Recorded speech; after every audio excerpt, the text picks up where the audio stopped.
All right. And we're going to do just a little bit of housekeeping here, which some of you probably already familiar with from the other sessions that you've joined, to let you know that this panel discussion is being recorded.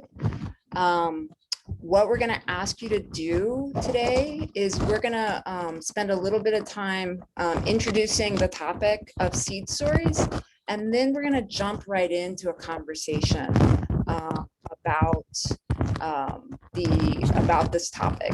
So as you come up with questions, write your questions in the chat, and we will do our best to get to them.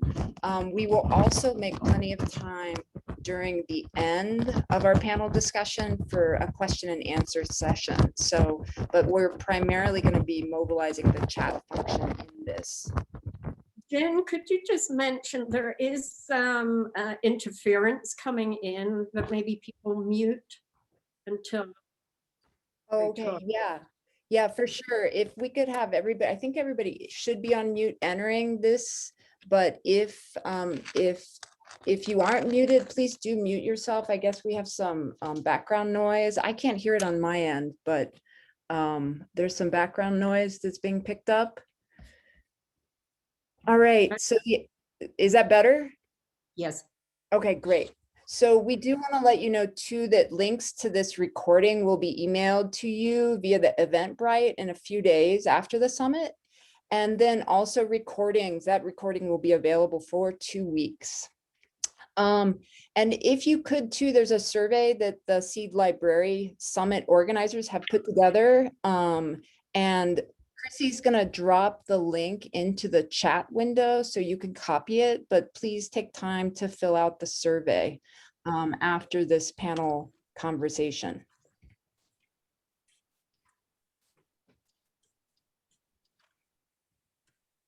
All right, the other announcement I wanted to make is this special documentary film that is just being released, The Seeds of Vandana Shiva. And you can buy your tickets. There is information that Chrissie's going to drop in the chat also about this film that you can stream from your home. And this stream is going to be available now through, well, actually tonight, right, through April the 18th. Oh, somebody should mute. Now I'm hearing somebody. But anyways, to let you know that there's a special director's talk tonight at 6 p.m. So we're hoping that you can join this. All right, and then the other thing is social media. If you are doing social media, really help amplify the Seed Library movement. Here are some links and tags that you can use. And again, network with each other. It's how we can really build a very viable seed saving and sharing community.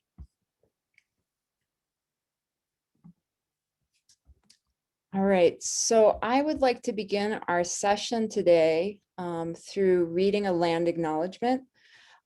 This land acknowledgement was shared with me by a farmer and a local activist, a doula, a seed steward by the name of Beata Sosipena from Santa Clara Pueblo, and she gave me permission to use this land acknowledgement. So I would like to begin our time today with this, and I've included it here so you can read along as well. Everyone here walks, lives, and breathes within these sacred lands of First Peoples. As we begin our conversation, let us fully acknowledge where we are and give thanks for living mountains, valleys, and waters, which sustain our lives and form indigenous ancestral homelands and those of land-based peoples. Let us ground our activities in awareness of where we are, and may the mannerisms of Native peoples enter our lives and fill us with gratitude, love, care, and respect for all that is shared between us and all beings. And Along with this, I just want to make a note that if you are interested, and I highly encourage you to learn more about land acknowledgements, there's this tremendous resource and website, and Chrissie's going to drop that website into the chat where you can learn more about land acknowledgements, and you can also learn about the traditional homelands and peoples where you are at this time.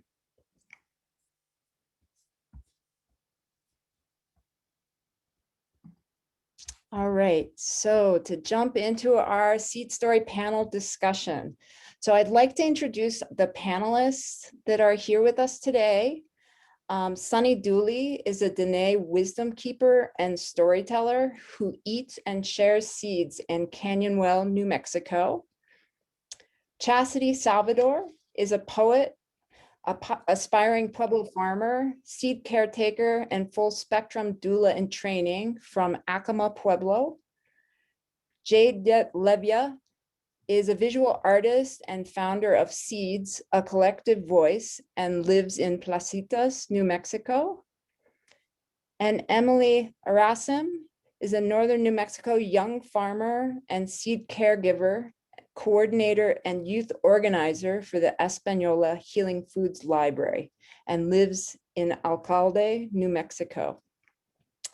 And as I mentioned, Chrissie and myself, Jeanette Hart-Mann, are founders and creative cohorts of a collective based in New Mexico called Seedbroadcast.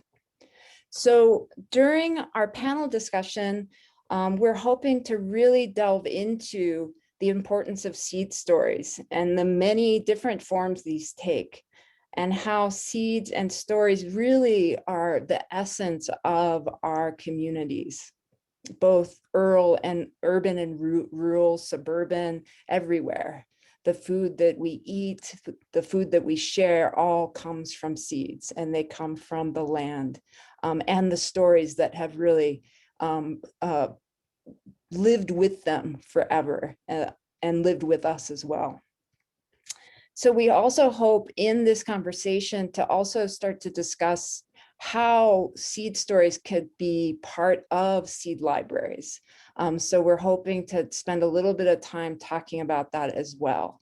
So we really hope to have a vibrant discussion amongst the panelists, but we really encourage all of our participants, our audience members out there to really join in this conversation with us as well.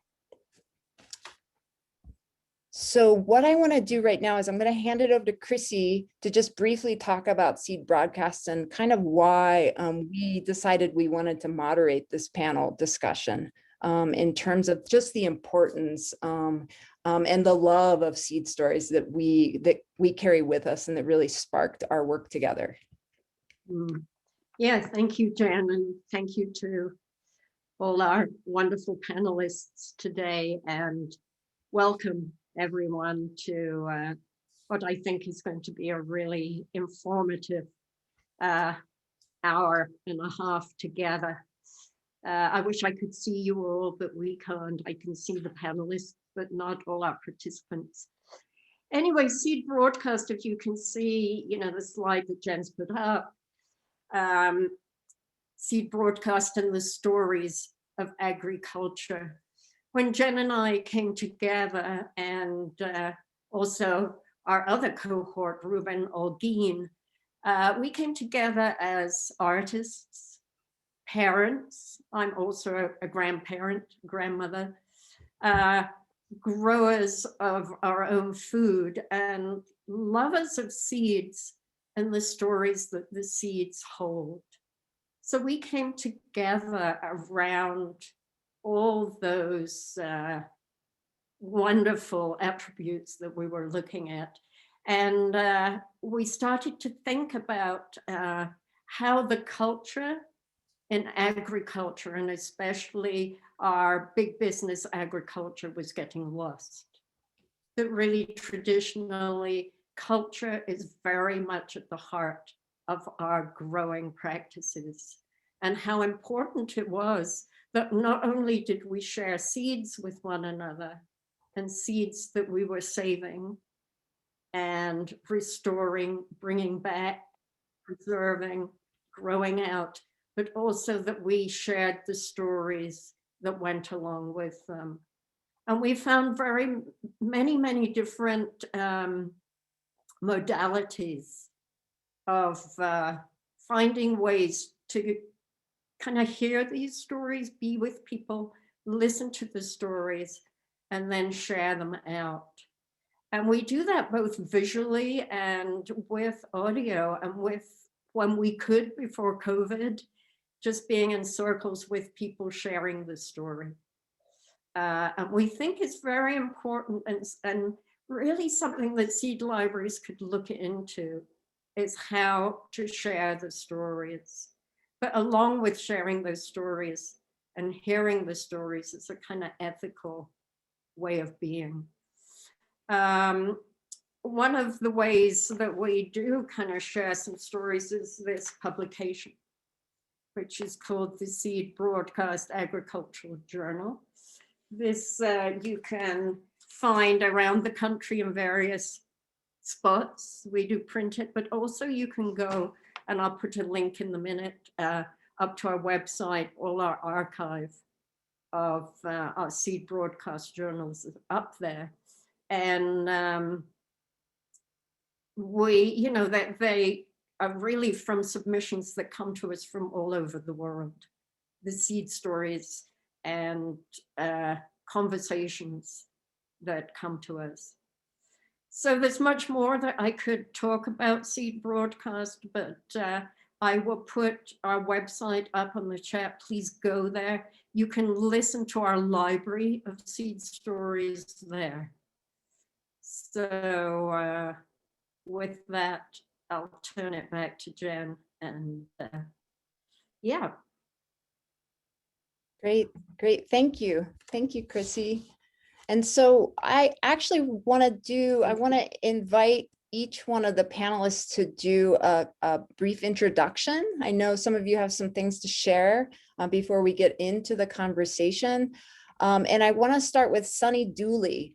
And Sunny, I just want to let everybody know, Sunny Dooley is joining us via her phone. So you don't actually see her on the screen right now, but know she's here with us. And I think in many ways, what we're going to attune ourselves to is our ears is really listening. So Sunny, would you like to introduce yourself?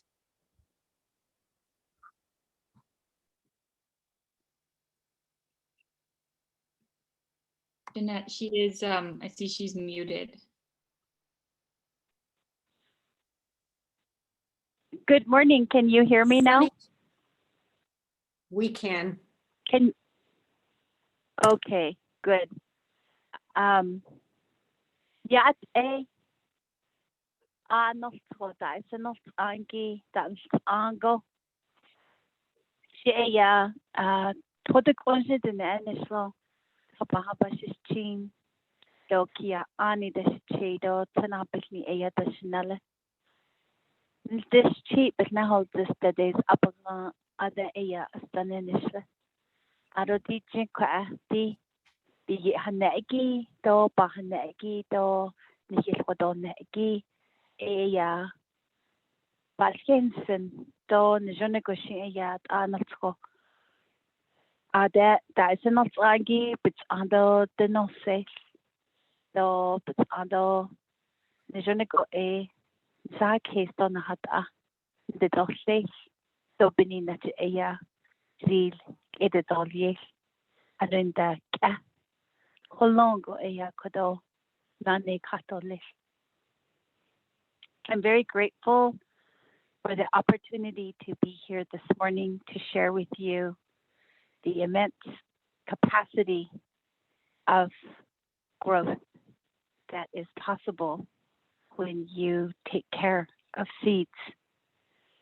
I come from a place that is called Where the Pine Trees Grow, in a cove on top of the highest ridge. That's where I live along with all of my family. We've lived there since the mid 1800s, after my great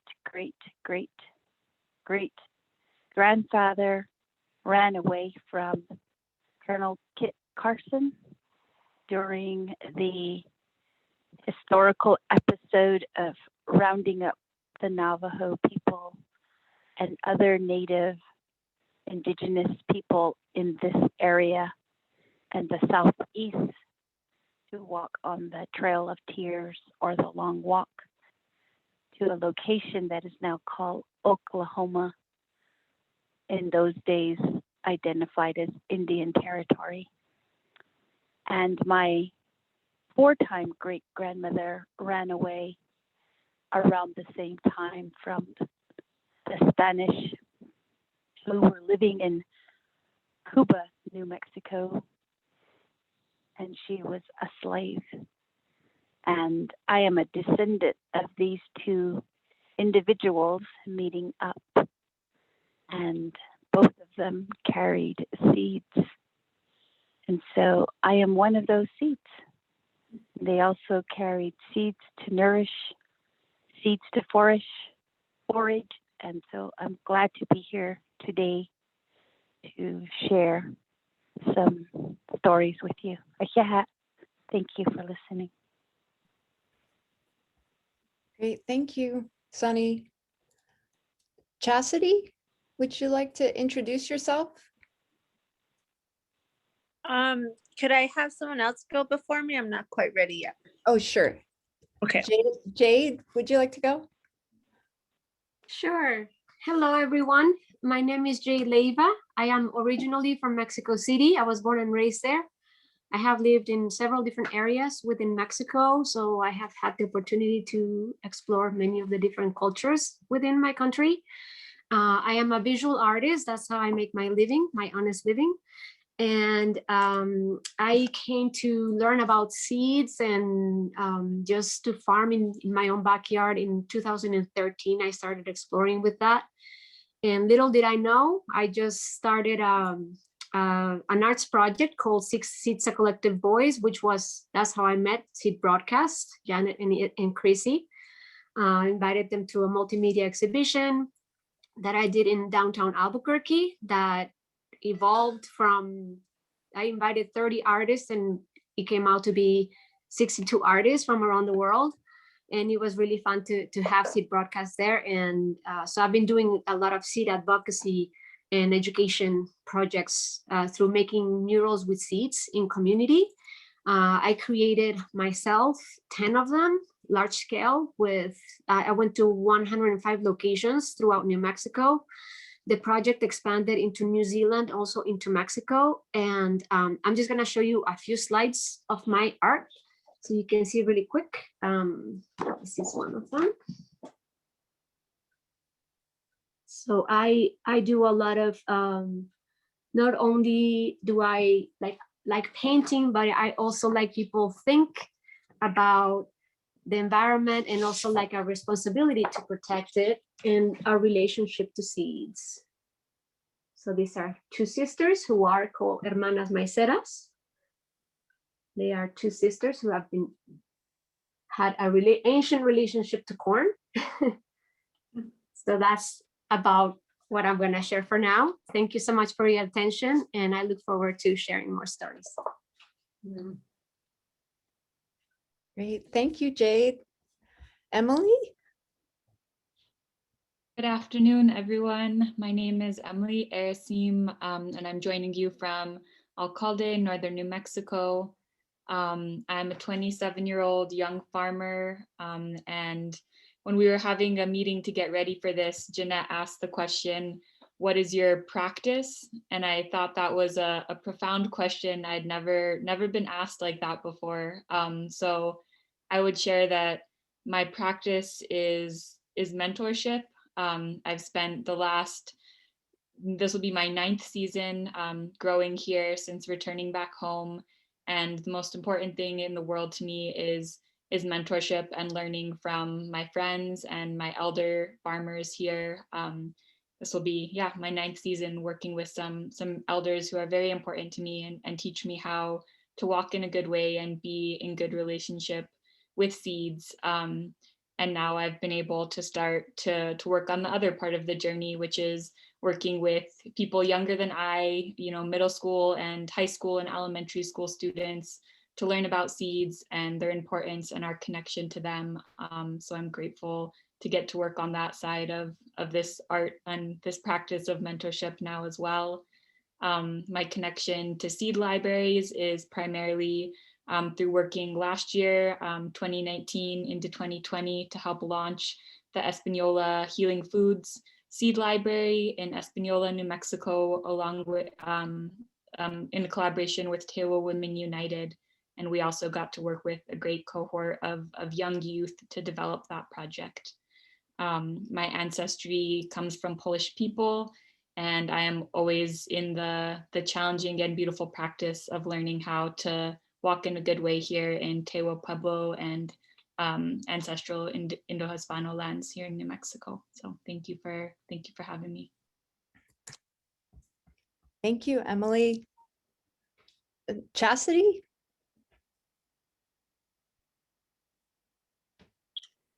Hi, everyone. Guati. My name is Chasity Salvador. I come from the Big Sun Clan and Little Eagle Clan people of the Acoma Pueblo, where I am currently with my family. My journey with seeds and caretaking seeds started, I want to say 5 years ago, maybe, just being really interested and passionate about farming and learning the traditional agricultural ways of my people in Acoma from my father. And then it turned into, my grandfather and many other farmers in Acoma. And slowly after time, I started to become interested in seeing how our seeds are so much of our sovereignty, and we can't have food sovereignty without our seed sovereignty, and really seeing how our people grow with the seeds, and the story of caretaking, and the story of caretaking the land and caretaking our people and caretaking our children in our communities, who are all of most importance, is really similar to how we take care of our seeds. And that has led me to meeting wonderful people who work with protecting seeds, and who work with protecting the stories and, uplifting, especially the indigenous connections and the ancestral connections to seeds. And so that's sort of where my story is and how it's evolving. And I'm just very excited to be here with you all and to learn from you. Thanks, Chasity. So what I'd like to do is start off our conversation with one of probably the most basic but profound questions, is like, what is a seed story? Which I think, you all embody in so many beautiful ways and powerful ways. And so I'm gonna kind of hold that question out there, and I'm going to ask Sunny if you can kind of get us started on a conversation about seed stories, and what are the relationships between seeds and stories?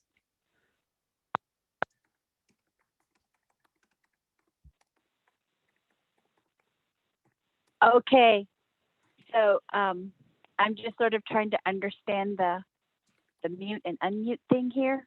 So I think every time I talk, I'm going to say, "Can you hear me?" Is that okay? Yes. That's totally fine, Sunny. Yeah, just Okay. do it. Check, Okay. check. 1 2 1 2. Okay. All right. So the Diné practice of seeds are very simple. We have white seeds, we have blue seeds, we have speckled seeds, we have red seeds, and these seeds are all corn, and they are instrumental in our well-being. Every morning when we wake up, we greet very early morning stars with white cornmeal. that we have planted and grown and harvested and dried and shucked and cleaned and ground up with our grinding stones. And then at noon, we acknowledge the sun, we call him Jo'anae, with corn pollen. And this is the pollen that is taken off the tassels of corn when they are growing. And that pollen is harvested before the wind, the breezes come. At that, you just sort of innately know when you're supposed to be out there to harvest pollen. And then evening time, right when the sun sets, we acknowledge the day and all that was a blessing to us and all that we are grateful for with yellow cornmeal that we have grown and planted and grown and harvested. And in doing these three practices on a daily basis, we acknowledge our existence between Earth Mother and the endless universe, the fragility that we are graced with every day. And these seeds sustain us, and they give us nourishment of all kinds, physical nourishment, psychological nourishment, emotional nourishment, spiritual nourishment, social nourishment, in every capacity, because these seeds bring back into our palms what our ancestors went through, their strength, their wisdom, their grace, their fortitude, their perseverance. And then we are also instilling our own qualities into those seeds so that future generations are blessed with them. And this is how I've always lived. My mother lived this way. My father lived this way. My paternal and maternal ancestry has lived this way. And I don't remember what year it was, but I went to a seed event, and I was just absolutely shocked that people sold seeds, because that reality, I never encountered it in my life. I was so surprised that it was that seeds were sold, and it just really rattled me. And it was in Santa Fe, New Mexico, that I encountered this meeting, and I know I just cried all the way home because I just couldn't fathom seeds entering into another realm of stories that were beyond my comprehension. So that's how I'm grounded in seeds.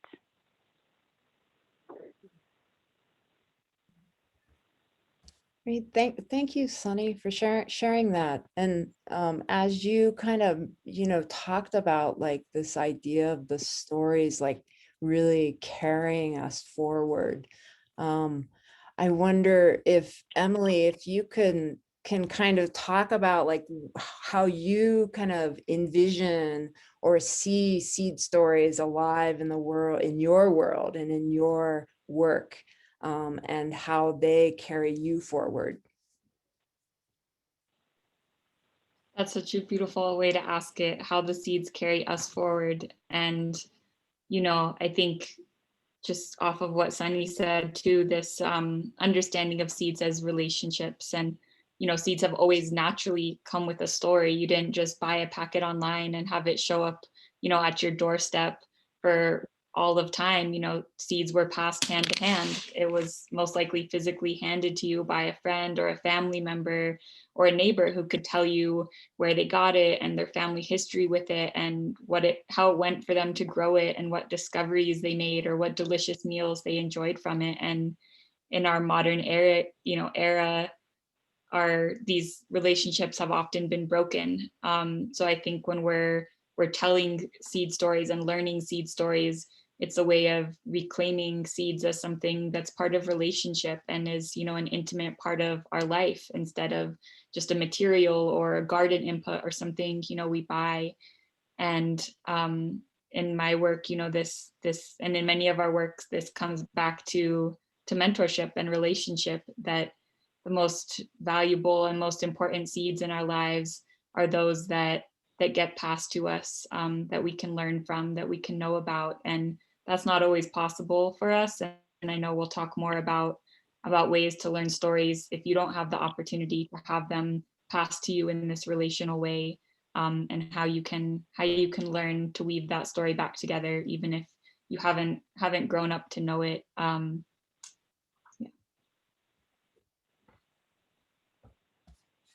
Hey, thanks, Emily.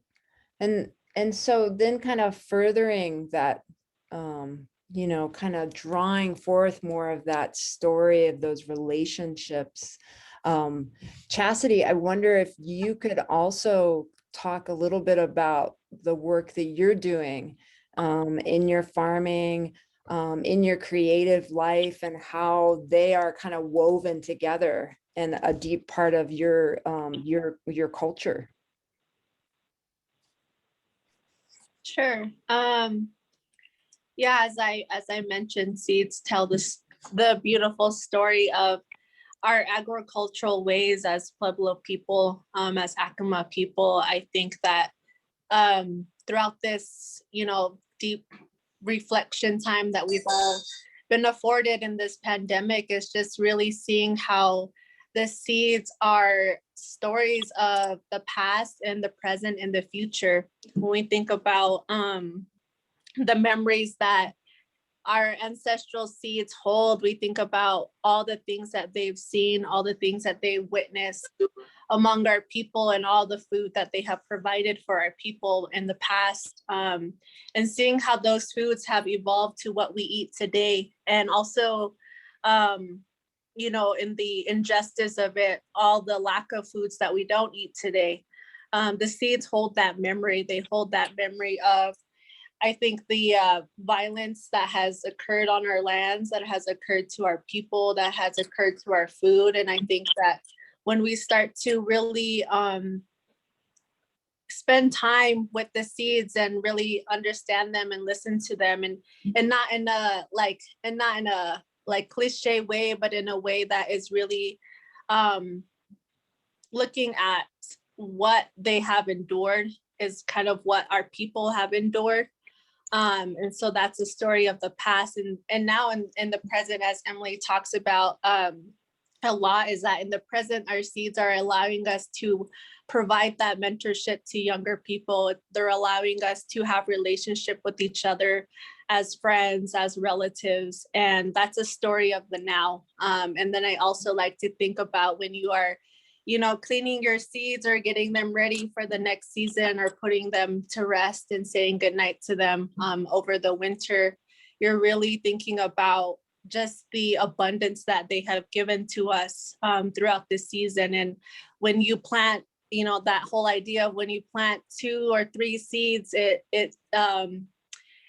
comes out to maybe 100 or 1,000 seeds. And you think about how that is very telling to the love and the care that the farmers or the people who are putting those seeds into the ground, that their prayers and their intention and their preparation and their hard work is really what creates that abundance for our future generations, for our children. And yeah, so I like to think about the seed story is all about the time, even though time is even though we think about time in a really linear Western way in our everyday lives, the seeds allow us to think about how time and the care and the love that we give to each other in our community and to the seeds. It's all, it's not linear. It's all holistic, and it's all, I don't really know how else to explain it, but yeah. So in my creative work, I do my best to write about it through poetry, because that's the only way I can understand it. I can't like really, like right now, it's hard to translate sort of the feeling that I get when I think about just the stories that the seeds tell. So I'll end there. Great, thanks, Chasity. And so, and what I'm hearing here too is, you know, is how much the seeds really, they're the storytellers, right?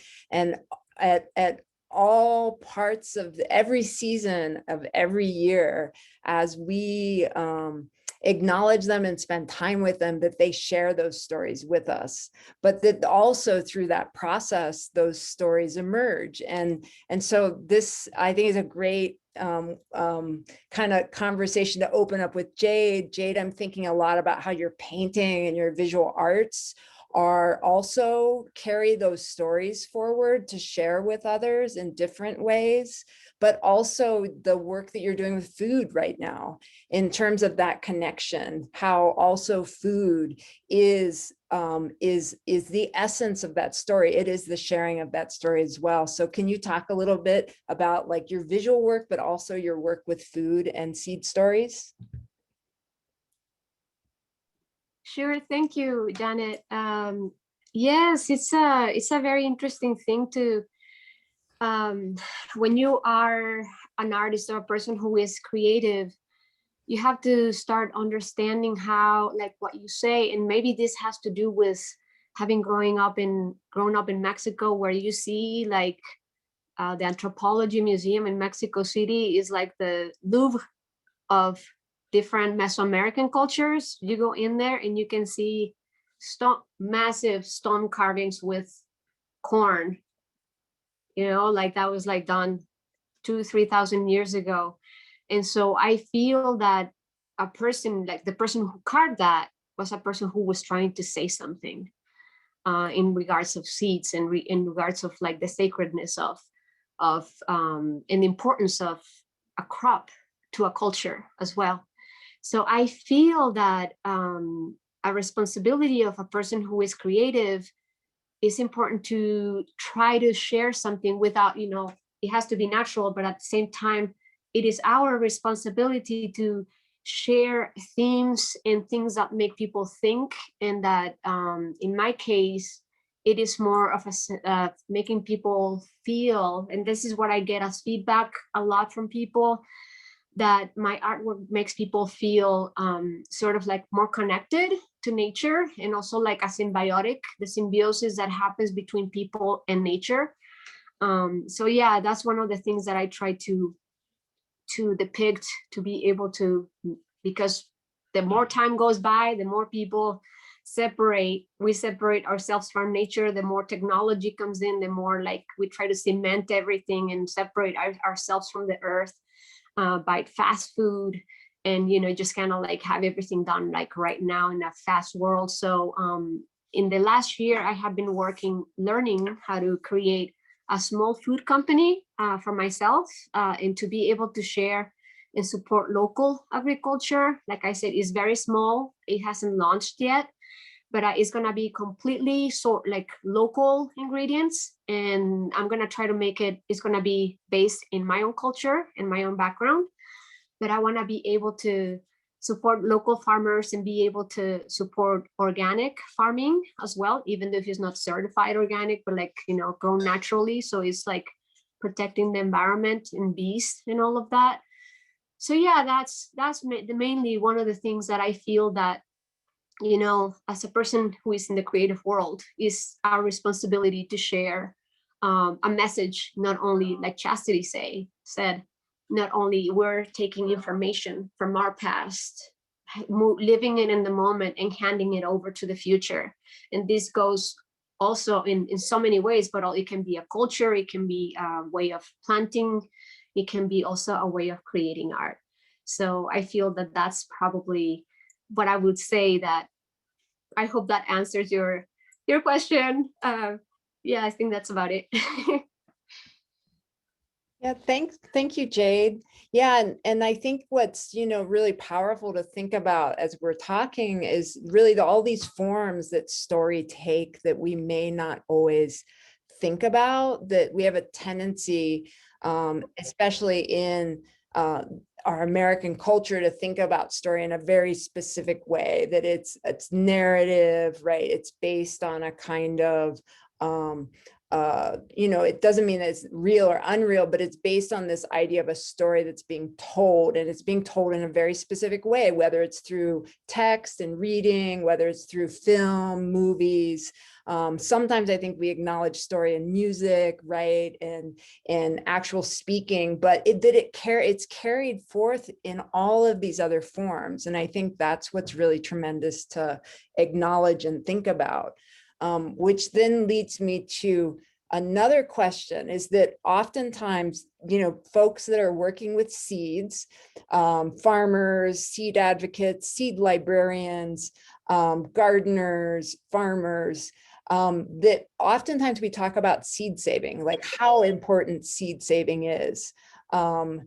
And seed sharing, right? How do we actually share those seeds? But sometimes we forget about the story. And I think, as Emily and Chasity and Sunny and Jade pointed out, that like we actually can't really separate out the story from the seed. The seeds are carrying those stories. But what happens when we forget? When we forget that the seeds are the carriers of those stories?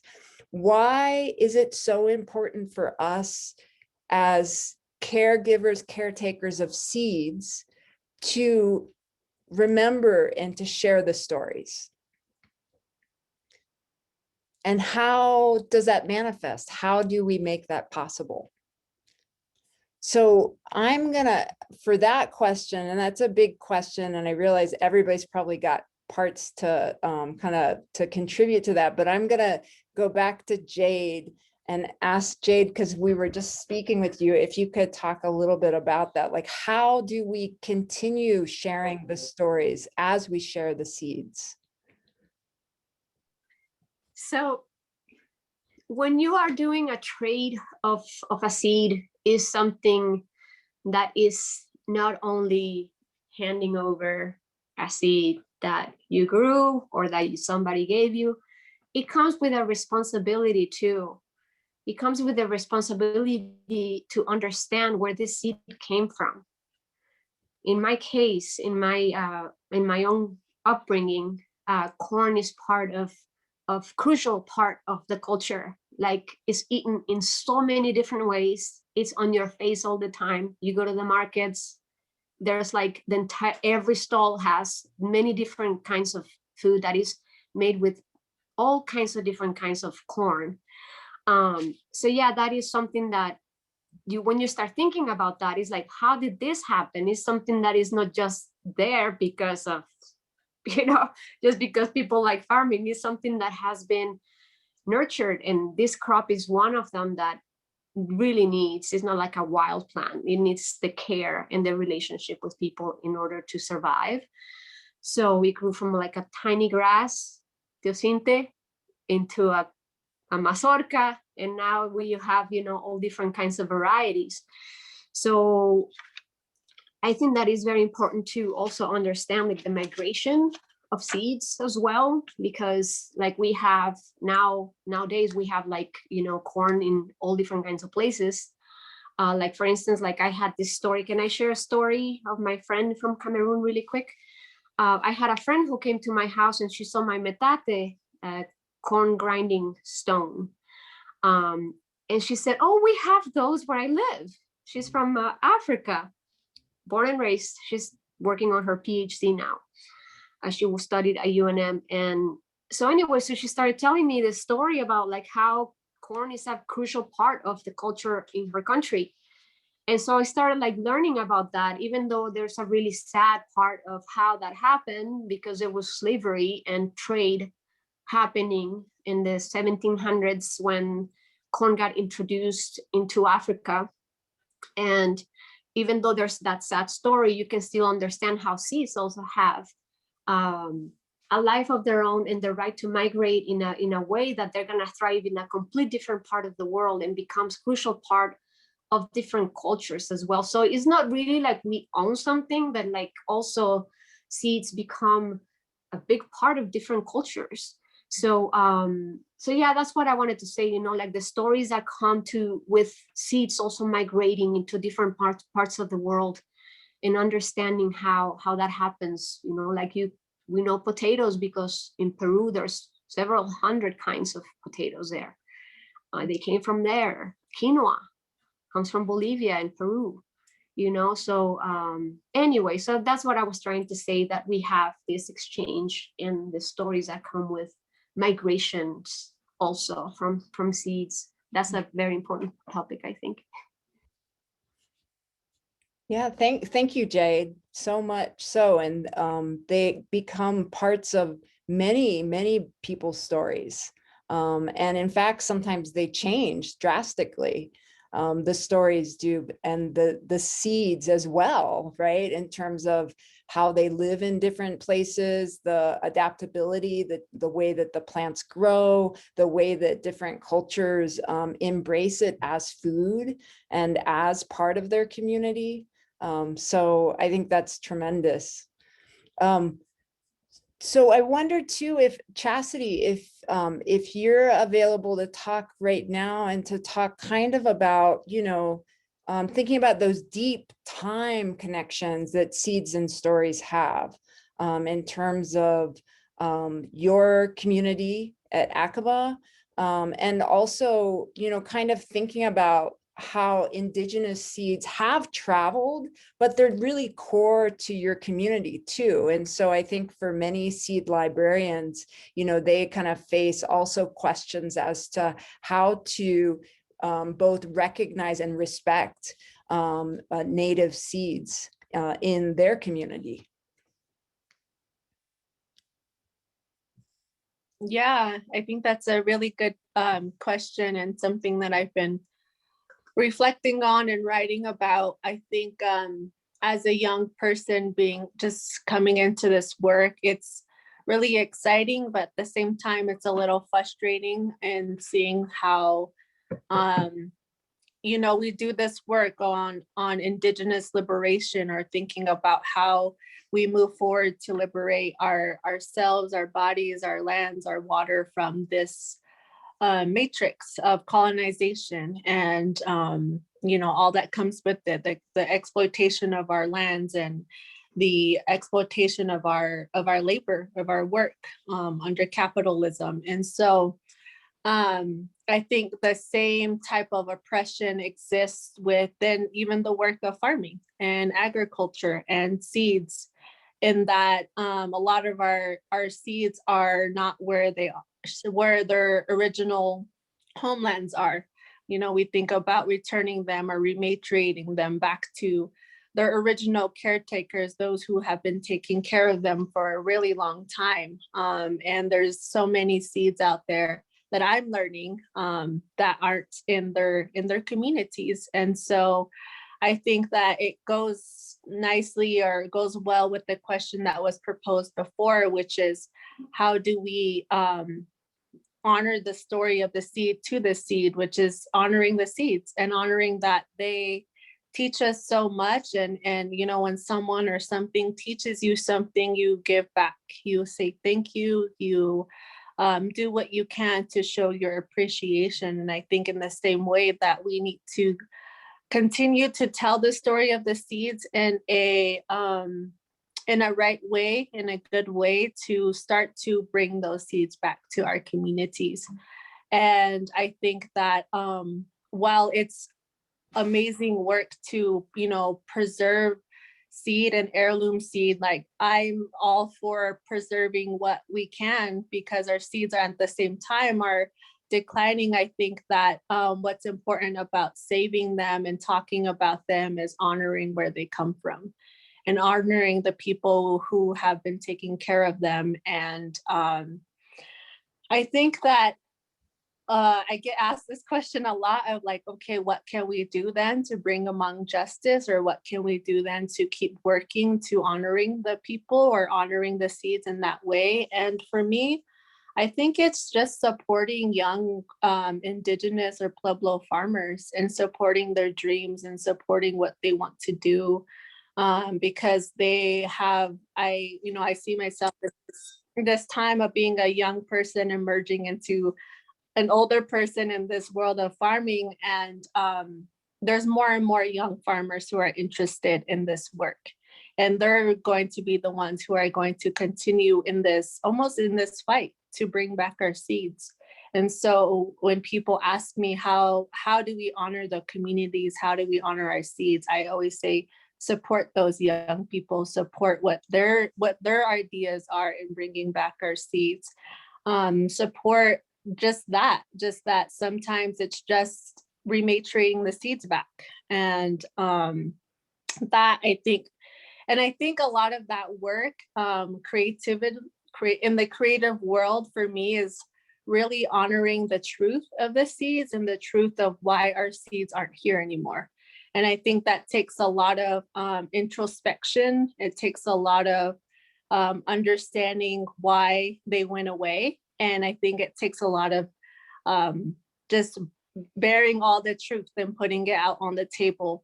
And that's a lot of work that I do. I like to keep myself accountable. So I like to be truthful to myself so that I'm able to be truthful in conversation, in these conversations. And I think that I just encourage everybody to do that, to really understand the truth of what has happened in our communities, what has happened in our lands, for our seeds to go away, and how do we bring them back in that truth, in that vein of the truth. So I hope that answers the question.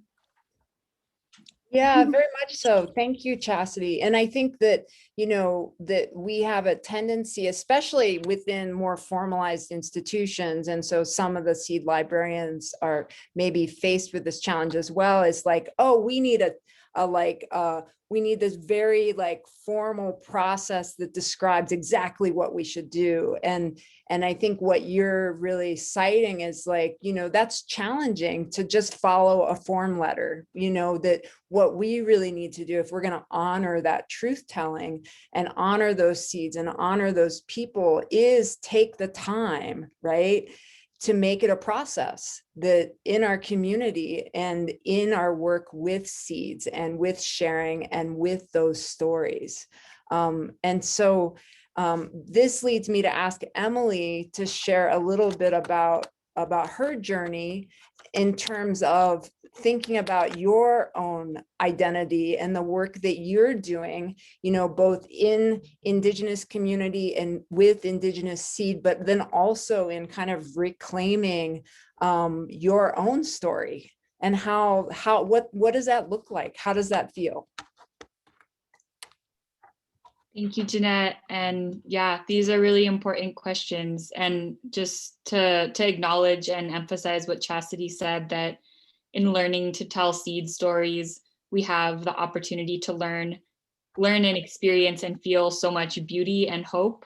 But in learning seed stories, we also learn about histories and memories of violence and pain and theft that has been experienced by communities. And I think that challenges everybody who wants to work with seeds to be truthful and honest and brave, as Chasity mentioned, and also to take the work a lot deeper. Maybe when we begin seed saving, it's just, something very playful, and it will always remain that. But to be a good seed steward also means to learn these stories and take the time, build the relationships to make it work. And as a young person and a farmer here in New Mexico, of course, my seed saving journey began with a lot of the crops that are our most important crops here: bean, corn, and squash, which we know are all crops that came into relationship with Indigenous people and with Mexicano and Hispano people in this area. So naturally, that's where my farming began and where a lot of my dedications remain.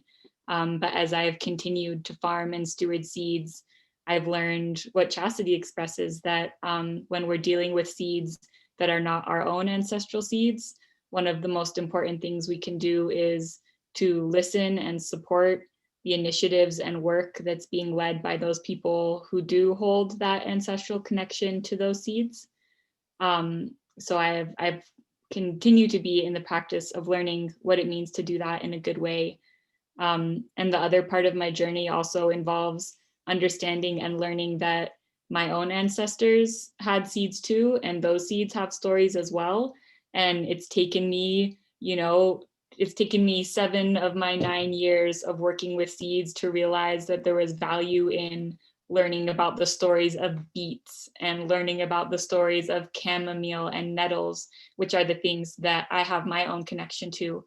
So I encourage people to remember that there are seed stories there. I think often when people start thinking about seed stories, it leads to seeds that are maybe not their own. So taking a moment to think about the stories that you can learn that are your own ancestor seeds, and there's value there, and you might feel more grounded and like you're moving in the right way with your own seed work when you start to make those connections as well. So I encourage folks to do that because there's a lot to be held there as well. Okay, thanks, Emily. And Sunny, can you share a little bit about why and how like stories and seeds should be shared, how we can continue this work with our seeds, really bringing their stories forward?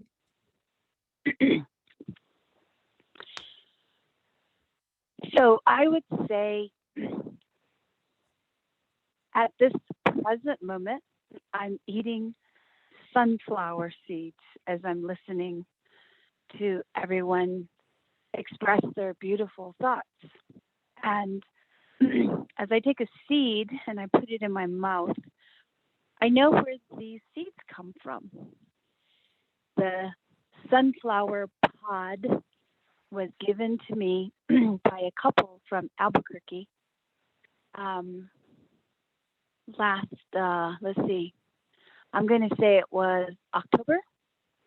They came from Albuquerque and they brought items that they wanted to distribute to the families that were living in the area through their organization.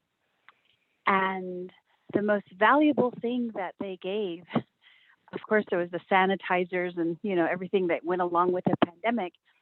But the most beautiful gift in all of this was the sunflower pod, the gigantic sunflower pod that there was 2 of them that they gave, and they had just cut it off. And there were 42 families that I was of service to. And so one of the things, because we had to be socially distanced and we couldn't be close to one another, I just held up the sunflower pod, and all the families just gave this very audible, oh, and I think that was the biggest sign of a hope for being in a pandemic and experiencing a lot of loss of relatives and friends. And I took, dried the pods and roasted them and then divided them up into tiny little bags that I could give to everyone. And today the purpose of eating this seed is to be on this panel. And as I'm listening, I'm cracking these seeds, and I'm cracking open hope. I'm cracking open joy. I'm cracking open the possibility that even through the tremendous losses that we've all experienced, when I crack this seed, it's like the possibility of entering into a future that's carrying a new story. to the sunflower seed. So when I handed out the seeds, you know, they were just tiny little bags, you know, because, you know, there's, but everybody was just, you know, opened up the bag and saw the sunflower seeds, and they're like, oh, is this from that sunflower you shared, you know, back in the fall? And I said, yes. And they're like, oh, wow. And one family took out a seed and just gave one seed to each person, you know, and they just held it in the palm of their hand, and some of them put it to their hearts. That's a seed story. That's a seed story, because all those little kids that ate one of these sunflower seeds is going to know that when they get other bags of sunflower seeds, they're going to remember this in a different way. And that's how seed stories begin and are. And although the sunflower is not a traditional seed that we have here with the Navajo people, sunflowers are prolific everywhere. And so it's kind of like they can just remain nameless. But these seeds in my hand, in my mouth right now, this moment, came from two loving people from Albuquerque. And that love is reverberating, is vibrating as I eat the seeds. So directly and indirectly, I think that answers the question to how do seeds carry stories? Yes, very much so. Thank you, Sunny. And I want to just also do a shout out to everybody out there that's joined us today, to please, you know, feel free to ask questions. If you could just drop them in the chat, and we can start weaving those into our conversation. So please just drop them into the chat, and they can be directed towards one person in particular, or just general overall to all the panelists. So please feel free to write your question in the chat window. And so with Sunny kind of bringing us kind of full circle back into the actual like stories themselves, I'm wondering if Jade, I'm going to just kind of open it up to Jade, Chasity, or Emily, if any of you would like to share a seed story. Jade? So like with doing the murals with seeds just evolved into a whole other, it just opened up so many beautiful doors for me. And I knew it was because I was working with seeds that magic happened. It was just so many different things. I traveled into many different places from my own pocket. Of course, you know, I got invited to an exhibition in Chiapas. I went down there. It was like 50 artists from all over the world. They wanted me to talk about seeds.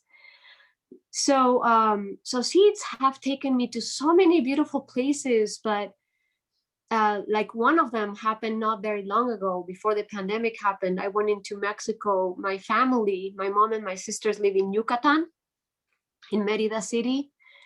And a friend of ours from Mexico City told me you should meet Genoveva, who is a person who works with bees. And bees and seeds have a complete, like the relationship between, you cannot separate them, the two, in the natural world. Without bees, you wouldn't have any seeds. That they're the ones that make the magic happen.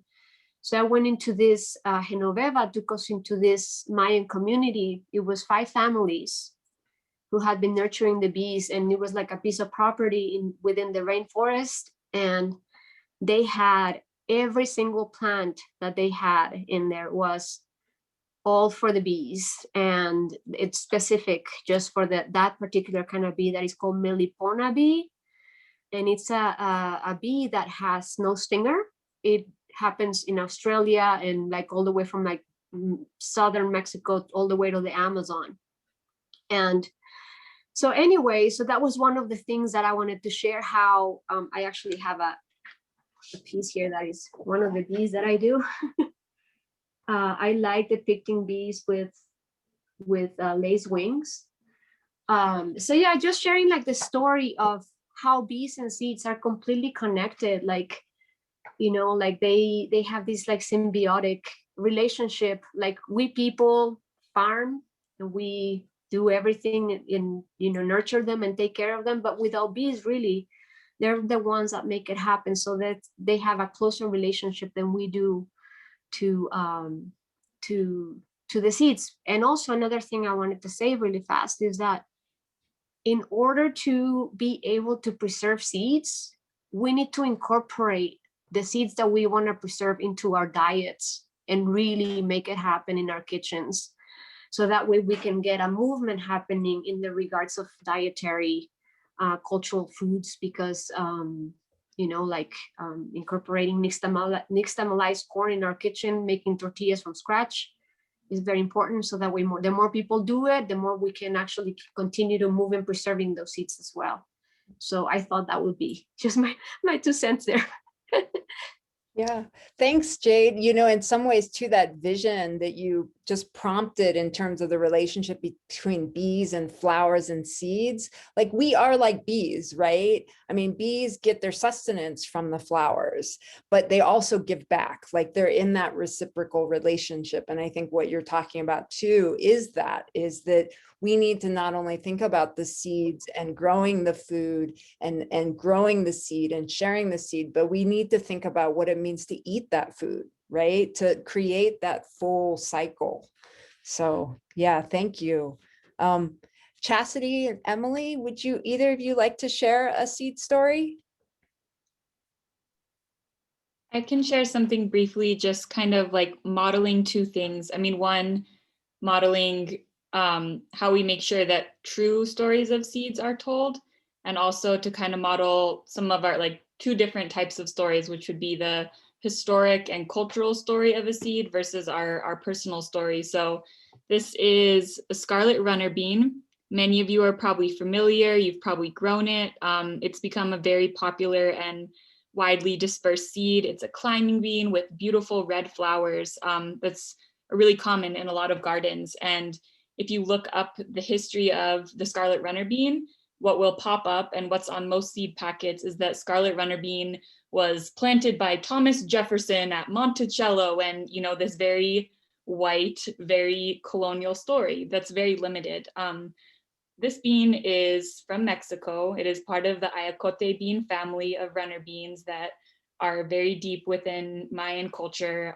That is, you know, this bean's true story, but it took a lot of research to unearth and see that story. If I was just gonna go with what the seed packet said, it would have me thinking that Thomas Jefferson had something to do with this bean. He had nothing to do with this bean. So that's, you know, a story that helped me understand and treasure and honor this bean in a much bigger way by learning its story. And I can also tell like my personal story with this bean, which is that when I was a teenager, or when I first started seed caretaking, I felt very sad because I didn't think I had any beans or any seeds that were part of my family. And I was being very pretentious young person, telling my mom about how important seeds were. And she went out and got a jar of these beans that she had been taking care of since she was young, even though she might have not had the academic and all the words behind why it was so important. She had always had a relationship with that bean, and that taught me a lot. And now we plant it every day on Mother's Day is always the perfect time for planting beans here. So that's part of my story for this seed. So I share that for looking at those 2 aspects, both our personal stories with the seed and the historic or cultural story, and the importance of digging a little bit deeper when we are trying to know and honor those historic stories. Great, thank you, Emily. So Chasity, would you like to share a seed story? Sure, I can share a seed story. I was trying to decide on which seed. So I have a really close connection, of course, to the white corn seed, as well as the amaranth seed. And I was trying to decide which one to talk about because I have a like a personal and close relationship to the white corn seed, but I've been thinking a lot about the amaranth seed. Emily and I, along with Beata, we traveled to Guatemala before the pandemic hit, and we learned a lot about the amaranth seed.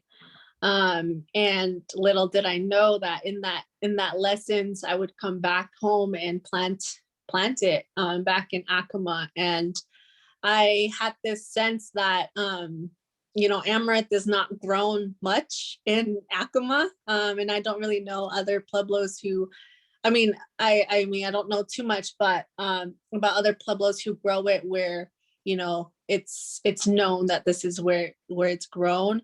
And so, but I had this sense of like, just plant it, just do it and see what happens. And so I did, and I was wanting to honor sort of what I've learned and what like I talked about the unearthing of the truth that the seed has seen in the communities, the indigenous communities in Guatemala, and my way of honoring that knowledge and honoring sort of that what I learned was to plant it. And then when I did, it was beautiful. It grew as well as it grows. And I planted it in a hoop house, and I also planted it in the field, and it grew. And my grandparents, my family, they were kind of confused. They were just like, what is that growing in the garden? And I'm just like, it's amaranth. And I would tell them the story, tell them about what I learned. And then we came to find that it was encouraging the wild amaranth that grows out here to grow. And there were stories that were just pouring from my grandmother and my dad, who the leaves reminded them a lot of other things. And my grandmother started to say, tell stories about the dye of the amaranth, the dye that the amaranth makes. And it just started to sort of, I guess, unearth or start to make the memory and the stories of the amaranth come back to life in my family and in myself. And it was beautiful because I had this instinct that it would do something like that, and it did. And so I think that's the power and the strength and the beauty and the hope in seeds is that they kind of guide you. They guide you to where if you're lost, they guide you to where to go. And I can't express how powerful those moments were when my grandmother would start telling those stories, because she would also say, like, I've never talked about this, or I've never, these are, even though they're an introduction to a new thing on the table, to something that we're not used to eating, their memory or how they were grown here or what we use them for, they're not new. And this is how we start to uncover those stories. So yeah, and then I did the whole 360 and I cleaned them as much as I could. And amaranth seed is really hard to clean and sift and put away or give away to folks. And I did that. And so now there's 3 jars of amaranth seed and Acoma that I could give to community members and have been. And I think that just goes with the story of that, when you grow the seed, then there's a lot more opportunity for these stories to come out. So yeah, that's my amaranth seed story. Great. Thank you, Chasity, so much. Yeah. And it's amazing. It's miraculous, right? One seed turns into like thousands of seeds. And I think as you all were referring to that too, like not only do the seeds themselves germinate, but it's almost like everybody that gets to touch that seed and connect with that seed, it germinates a story within us and with us, like through these relationships across generations. It's exponential. And I totally agree. It's magical. It's kind of, yeah, it's hard to describe, but it's something that's both profound and feels very situated to be in relationship with. So what I want to do is I want to open it up to some great questions. There's some questions that folks are asking. And I'm gonna just kind of start at the top of the list, and I'm sure some of you can all see the questions, but I'm just gonna go ahead and read them off. So this is from Michelle, who says, I am working with a project that wants to collect seeds to start a seed library, as well as include the stories of the local growers of the particular seeds. Do you know any examples of a seed library online that does this, or do you have any suggestions of ways to create our collection so that the stories and the seeds are linked? So does anybody have any thoughts on this?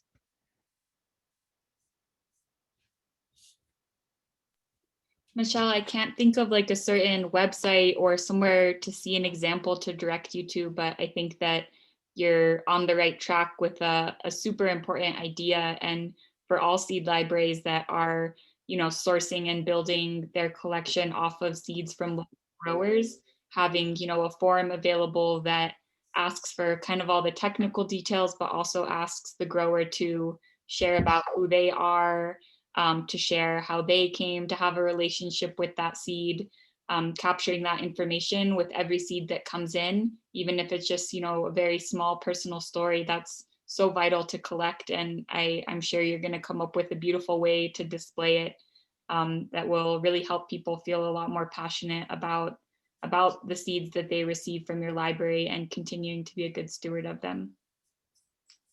We'll have to look around for a concrete example. Yeah, the only other one I can think of, but I'm not sure if they're doing it in real time, is at the Pima County Library, because they have all of the seeds are cataloged, and they have done extensive cataloging of those seeds digitally. And so I could see that as being in a data set that's in that catalog listing. But you would have to reach out to Justine Hernandez at Pima County Library and maybe ask her. That's the most extensive, really well organized seed library cataloging system that I've seen, where that linkage could be available. But I think that Chrissie and I, in our travels with Seedbroadcast, we visited lots of seed libraries across the country. And I think from that, really very labor intensive kind of high tech process to even, I think I saw notebooks, right, that seed librarians had kept, just three ring binder notebooks that they would just kind of allow people to write the information as they were bringing back seeds. Is just write down who you are and how you grew this and where this seed came from. And and there were some really very simple both some simple information that was being conveyed, but also some really lovely, just like short stories about, kind of what happened with the seed, what the seed then was carrying with it. So, maybe there's this big spectrum too, depending upon the resources that you have to work with in your library.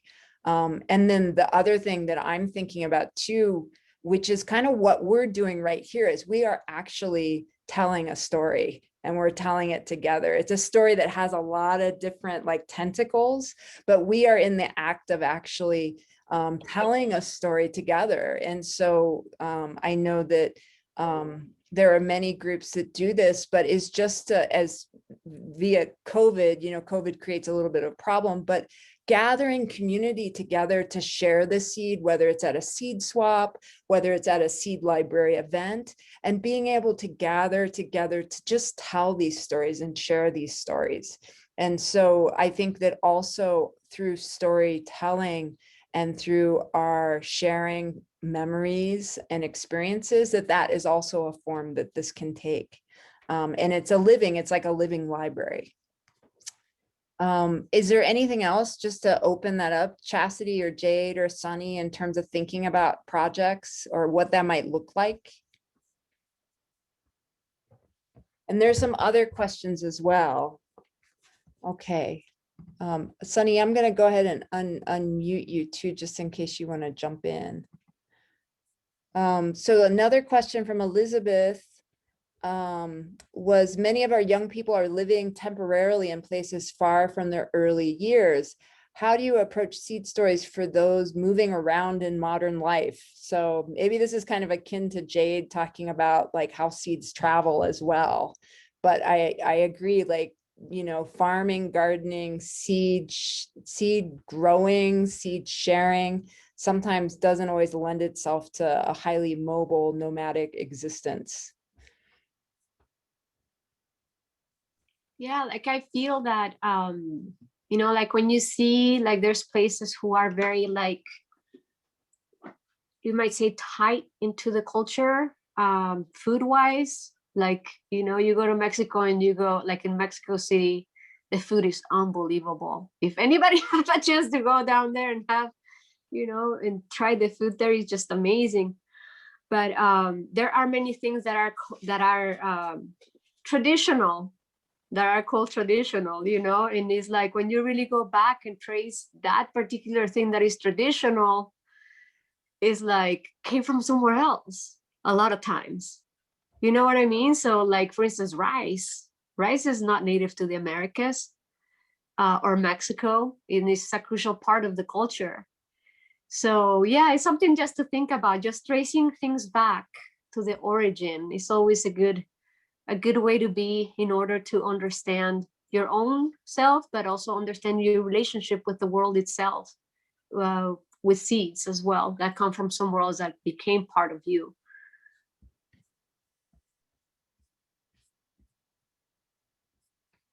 Great, thanks, Jade.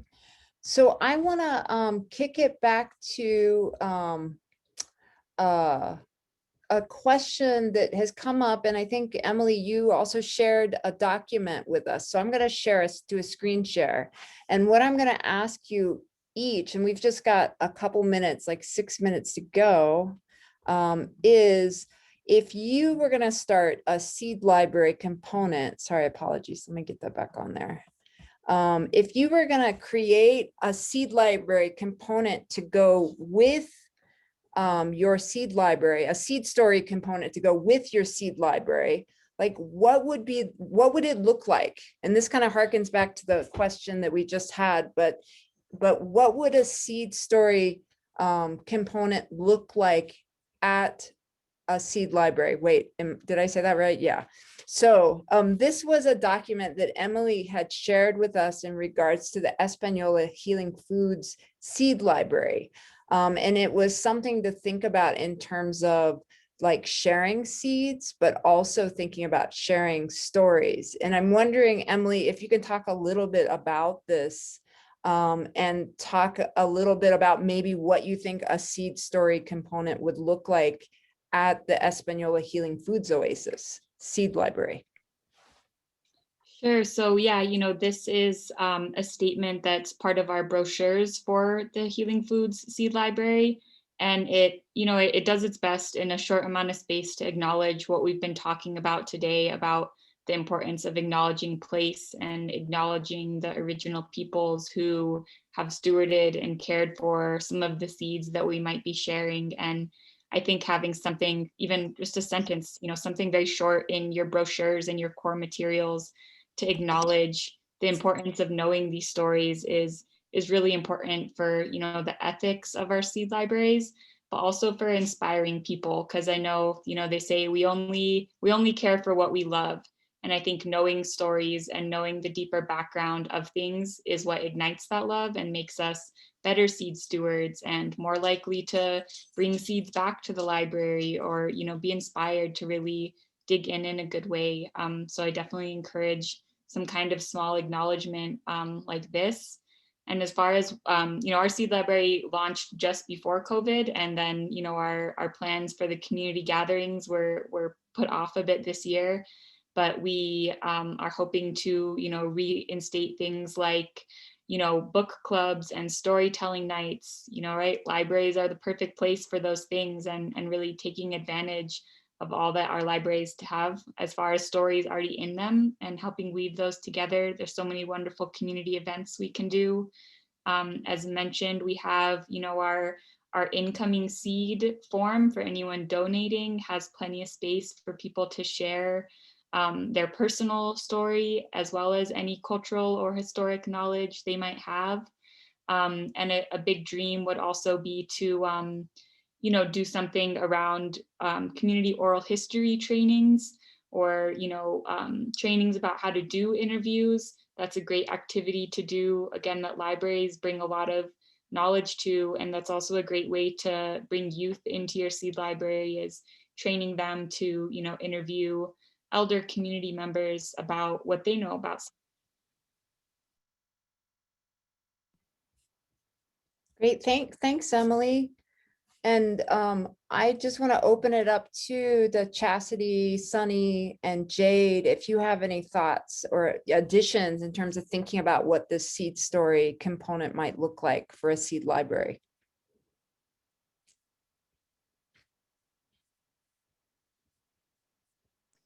I can jump in. I'm sort of seeing it as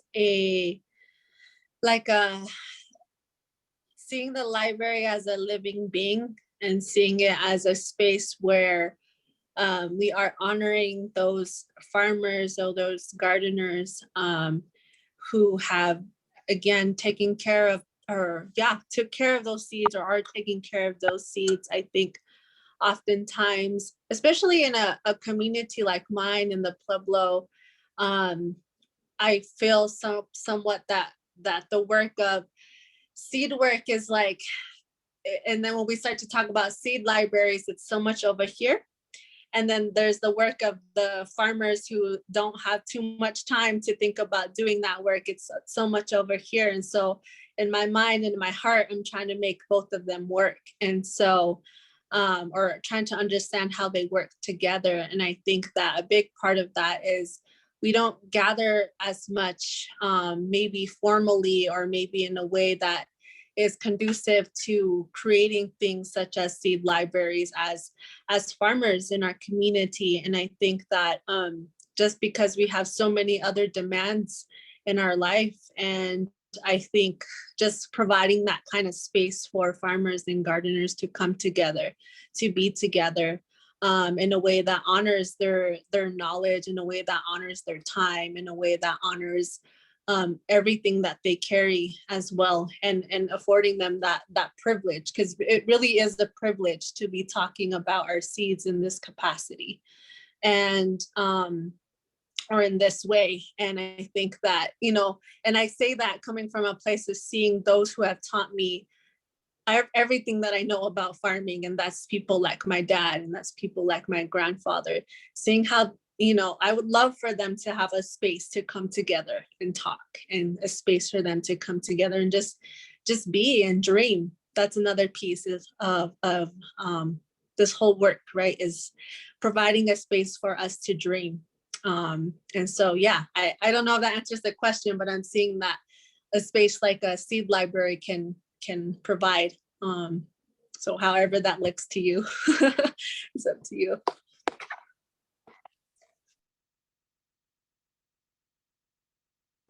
Sorry about that. I unmute myself. Thank you, Chasity. Thank you, Emily. Thank you, Jade. And thank you, Sunny, so much for joining us today during this panel discussion. Thanks, Chrissie, for all your help with the chat. And I want to thank you all so much for joining us. And I just want to say, I do believe we're going to save the chat, and it will be shared with you. This video also will be shared with you. But if you have any questions or comments, or need any information about seed stories, or you want to try to connect with folks, please feel free to contact Chrissie and I at seedbroadcast@gmail.com. So we thank you very much, and I hope you have a wonderful rest of your day. Bye. Thank you So much.